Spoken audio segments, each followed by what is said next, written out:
नमस्कार. मी गोपी गिलविले. आज आपण व्यक्तिमत्व विकास या विषयावर बोलणार आहोत.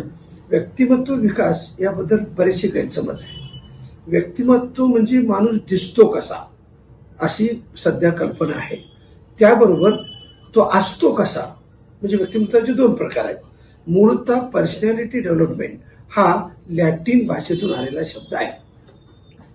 पर्सोन म्हणजे मुखवटा आणि इलाइट म्हणजे आत्मसात करणे. म्हणजे मला कुठली भूमिका करायची असेल तर मी कुठला चेहरा लावतोय आणि माझ्यातून कुठली भूमिका बाहेर पडते याला आपण दिसणं आणि असणं असं म्हणतो. कारण मी जसा दिसतो तसा असतो हे जर असेल तर त्या व्यक्तिमत्वामध्ये दोन भाग होत नाही. कारण व्यक्तिमत्व बाह्य आणि आंतर व्यक्तिमत्व आपल्या हातात असतं.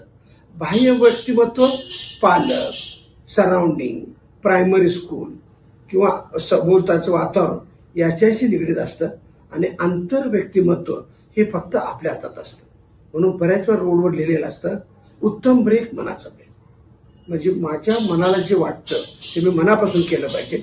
हा व्यक्तिमत्वाचा मूळ पाया आहे.